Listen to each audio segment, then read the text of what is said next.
It's March 5th, 2015. This is Dan Olmsted, historian with the National World War II Museum. Today I am in Topeka, Kansas. Sir, what is your name, please? Lane Ruehlen. Lane Witt, and where were you born, sir? Burdett, Kansas, and Larned, Kansas. Pawnee County, let's just put it that Okay. way. And when was your birthday, sir? 4/12/20, April 12th, 1920.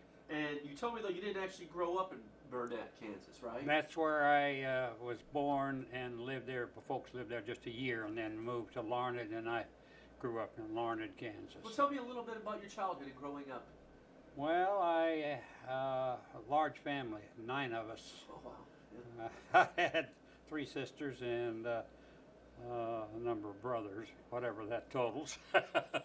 Yes. No, I was actually the 4th in the family, and I had 1 older sister and 2 older brothers. I always tell everybody that my name Lane became because my folks wanted a girl and they were going to name her Elaine. That isn't so. No, my older sister actually was a second mother to most of us because there wasn't another girl born until number after me. Now, what did your dad do for a living? He was a school teacher for years, and he was a teacher back before they required a full degree. In fact, in the late 20s, when Kansas increased the requirements for teaching, he was a principal of a junior high school and suddenly was not qualified to teach anything above the 1st grade because of his education. Right. But so after that, he was a salesman. He did several things, and then during the Depression, he did whatever he could. He actually was on WPA. He just didn't have an income to support us, so we all took part in getting the family fed. And So you worked as a child then? oh yeah, we had a cow, we had chickens, we had Would you say that was rough during the Depression for your it was family? very, very rough. Didn't realize it at the time, but no, I can have some vivid memories there of had a huge vegetable garden, and as a kid selling vegetables door to door, and we had a cow, and we had enough milk from that and make our own butter, etc., etc. You had a large family, a lot of people to yes, feed. yes, and a huge garden, and we were responsible for weeding that and getting the bugs off the potatoes and so forth. Sounds like you didn't go hungry though. You provided for enough food for everybody. No, we always had enough to eat. My mother was a German descent. Her folks were German immigrants that lived in West Kansas, and she was born in a sod house there. So, but she's told me a lot of stories about her life growing up. And Now, I was surprised I was sent to Germany because I had relatives over there, but good point. I even met some of them after the war. They were distant, of course, but Yeah, that's a good point, right? yeah. Now, did you attend school? Uh, Did you go to school as a child? oh yes, Yeah. yes. I in fact went to kindergarten 2 years to just to get me out of the family. 1 year in the morning, 1 year in the afternoon. But at 4 and 5 years old, Mm-hmm. and my father was principal of the junior high, and he would take me over there to. Okay. Every time we walked, of course, he didn't have a car. So you would have been, 20 years old when the Japanese attacked Pearl Harbor. Do you remember that? I was 21 in December. I turned 21 Right. in April. Oh yes, definitely. I remember it very vividly because I had already received my orders to report to Port Riley. I received my orders on the 3rd of December. Oh, so you had enlisted in the military before the attack on Pearl Harbor? Yes, when I turned 21 in April that 41, I applied for aviation cadet training. And it wasn't called until November when I received a letter asking me to report to Fort Riley on the 10th of December and proceed to Visalia, California to start my training. And what did you train as, Lane? A Ryan PT-19, I think it was, or 17. I can't remember the number, but it was a low-wing Ryan. Our upper class had the Stearman, and they changed us to the PT-19, I think it was. Had you always wanted to be a pilot? Well, it was all right. My older brother, a year and a half older, took flight training at college, and he was a year ahead of me there. And he wanted to fly on the worst way, and he's the one that talked me into going out and applying and getting he says, you'll get a free physical. Well, I passed the physical and he didn't. Right. Oh. And he'd already registered for the draft and was later drafted, but he got into back into the Air Force as a flying sergeant and was served in the CBI, flying, evacuating wounded out of the jungles there. So let's get back to then. So you were sent to California for your training. I trained primary and basic in California and advanced in Phoenix, Arizona. Graduated there in July of '42. July 26th. Commissioned second lieutenant in the Officers Reserve Corps and rated pilot. And so now you're a pilot, you're a second lieutenant, and where do you go from there? I was sent to Florida and served a little time there, and also up in South Carolina, training in the P-40. And after, well, it was in September of '42 that I got orders to go to Puerto Rico. Puerto Rico. Now, what were they sending you to Puerto Rico for? What was your mission there? Puerto Rico at that time was a little concerned about the French island of Martinique, which was still under Vichy French control. So that was our primary purpose in being there. The 36th Fighter Group was there, and they had 3 squadrons, the 22nd, 23rd, and 32nd. 32nd had flights in a number of the islands in the Antilles, all the way down to Trinidad, Curacao, and in Puerto Rico. And I was assigned to the 32nd initially, but about several months later, I was moved to the 23rd because the 32nd was all moved down to Trinidad and Curacao. And we just had the 22nd and 23rd in Puerto Rico. So I spent most of my time down there in the 23rd. I was promoted to first lieutenant after 6 months down there. And then in June, late May or June, we received orders to fly our fighters down to Panama and leave them there and go back to the States in transports to receive a new station. They didn't know where they were going to send us. We went back to Mitchell Field and hung around there for a while, and then they sent us to Charleston, the 22nd and 23rd Squadron and Group Headquarters to Charleston, South Carolina. And the 53rd Squadron from Panama joined us there. And so we had our 3 squadrons. Okay. And we started training in the P-47, which was very new aircraft Right. at that time. And Why did you leave your planes in Panama?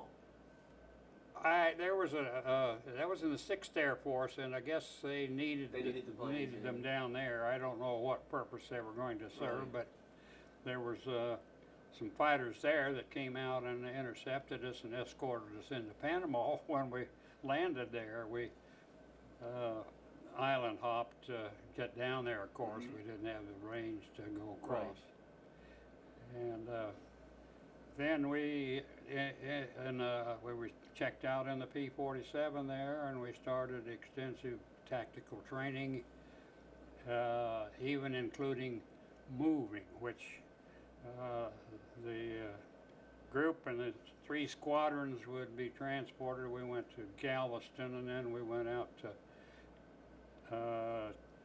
Dalhart, Texas, and then up to Bruning, Nebraska. And that was a process where we trained to move all of the supporting people in our units and pilots with their airplanes and the whole ball of wax. Because after we got over to England, it became very clear what the Right. purpose of that was. And What was your opinion of the P-47? What did you think of I was it? scared to death of it. No, we had to wait for delivery of our aircraft, and we were all a little apprehensive. Had read about a big airplane. Some got checked out, in fact, up at Mitchell Field before we were sent down to Charleston. But we started getting these airplanes, and these little ladies were crawling out of them, and they were so small they had to put blocks on the bottom of their shoes to reach the rudder pedals. And I thought, well, if they can do it, I can do it. So anyway, it was I was so thankful that I was flying that in combat. It would really take a beating and get you back home. Yeah. I had a dread of anything that was liquid cooled, because a little hole in the plumbing and you were through. Right. And I got some vicious hits in the engine area, and that thing didn't even run rough. It got me home. That's great. We'll talk about that here in a little bit. So you got your training in the United States, Yes. and then how long did this go on before you're actually deployed overseas? About 10 months or Did you so. feel you got Yes. adequate Yeah, training? I was on detached service when we were based in Bruning, Nebraska, when the orders came in for the group and the squadrons to go to overseas, not knowing where, of course. But so I was sent down to Baton Rouge, Louisiana, to complete some training that I had missed, and went over as a replacement pilot, but got back with them over in England. But the time I got there, in fact, I was back over in England a few days before D-Day, and I was getting some refresher time. I'd gone over with a convoy for 30 days, and so they gave us some refresher. How was that ride across the Atlantic in the convoy? Well, it was long and a lot of cold water, showers and everything. We didn't have any heat, but it was all right. We had a suite for 2, and there were 9 of us in it. It was a Brazilian cruise ship, and it was designed for 2 people, and there were 3 hammocks, 3 deep and 3 across. So we didn't have much privacy, but it could have been worse. That's right. Yeah. Had to OD one day and had to go down to the lower deck, and I'll tell you, and hold, and those poor guys were really suffering down there. But So no. you arrived in a few days just before D-Day then? yes. From where I was getting some flying time in, I could get up high enough to see the channel, and you could look like you could walk across on the vessels out there.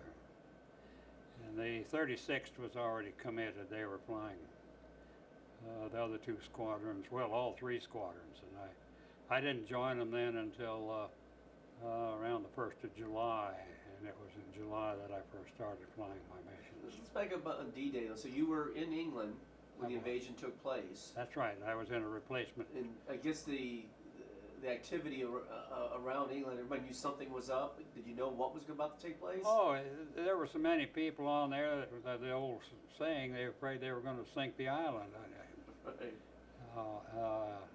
You know, I don't remember too much about that. I do remember that the first thing when we checked in there, was they issued everybody a bicycle. Mm-hmm. We'll have Yeah. bicycles. And then from your perspective, you're flying, so you could see all the ships assembling I out could. in the I could the see channel. across the channel, you know, at an altitude, and see all the ships out there. Huge armada, huh? It was that, yeah. And then by the time I got to the group, that we were still in England at Ashford, Kent, which is south of London. We were on the buzz bomb route, shooting those over our base there all the time, particularly in inclement weather and at night.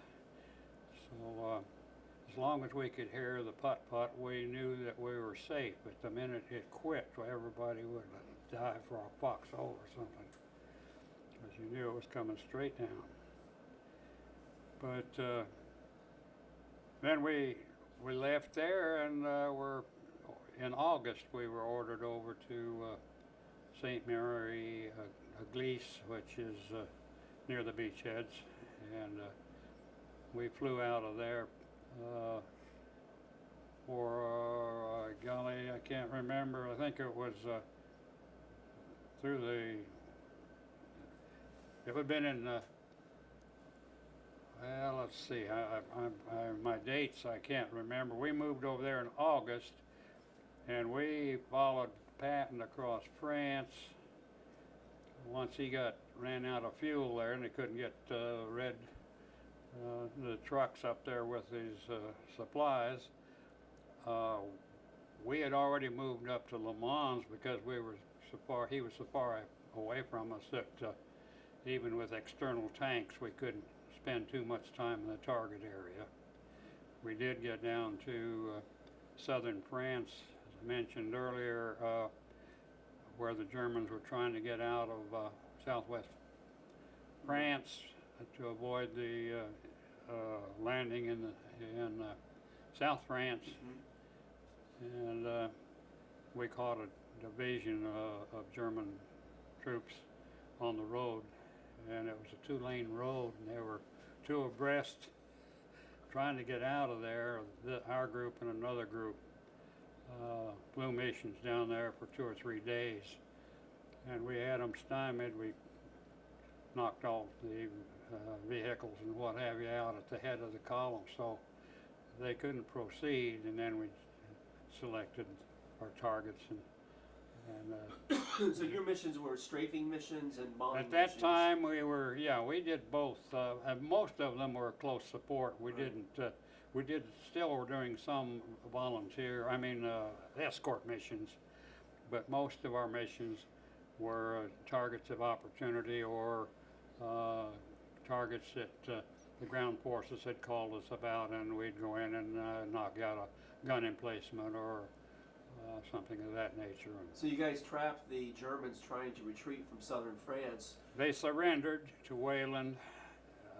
Patton didn't get down there, but he was so grateful. There were something like 20,000 Germans that surrendered, and he sent up a truckload of Cointreau and gave every man and officer in our group a bottle of Cointreau. Very nice of them to do that. And that was at that particular time. That day we were moving from Cherbourg to Le Mans, and the truck met us at Le Mans. I happened to be on cleanup detail back there, so I wasn't there in the picture, but I did get some Cointreau. How many missions in a day would you fly? Oh, rarely two. never more than that, and most of the time just one. But we had occasions where we were flying 4 ships every 20 minutes when Khan was still in German hands. And, we'd get 5,000 feet and they'd be shooting at us already. And so we sent out a lot of 4-ship missions, and we usually have 2 of those a day. So you probably flew at pretty low altitudes, is that right? Oh yes, yes. Yeah, one of the first vivid memories I have that they were playing for keeps there was when my temp mate, who I'd served in Puerto Rico with, was leading a 4-ship, and we were up about 4,000, 5,000 feet, and still over. We're getting shot at, and I was flying his Element ship on my wing, and suddenly he pulled up, and I could see a hole in the bottom of his fuselage, about the pilot area. And he just kept right on going and went in a ball of fire. I presume he was hit, and but I don't know. So that was my first real serious. I had watched B-26s get shot down, Right. but it wasn't as close to home as that particular Sure. mission. Running strafing missions against the German infantry. Did you ever have any thoughts in your head about, did you ever second guess yourself or doubt yourself for firing upon them? No, not at all. I'm sure we didn't have the what's the word, hate perhaps, that the Pacific people had of the Japs. Good point. We didn't know anything about the concentration camps at that time, and it was more or less a clean war from a pilot standpoint. I felt so sorry for our troops down there, particularly during the bulge, and we just felt so helpless there to Well, let's begin talk with. about that. You're right, because the bulge, the planes were pretty much grounded initially, right? Oh yes, Because of the yeah, weather. yeah. For almost a week, we couldn't get off the ground. You guys must have felt really antsy about that, huh? They were concerned about paratroopers landing in there. We were based just 40 miles east of Brussels, and it was right on their route to Antwerp. So we were alerted by intelligence, said be wary and look out for paratroopers, German paratroopers, and it said if they break through, you're instructed to get your airplanes off the ground, even if it's at night on instruments. And we never attempted anything like that. Little side story though, we had some champagne that we were going to have a Christmas party when. And the group had sent B-26 that we had down to Reims Epernay area and loaded up with champagne, and they had it stored there.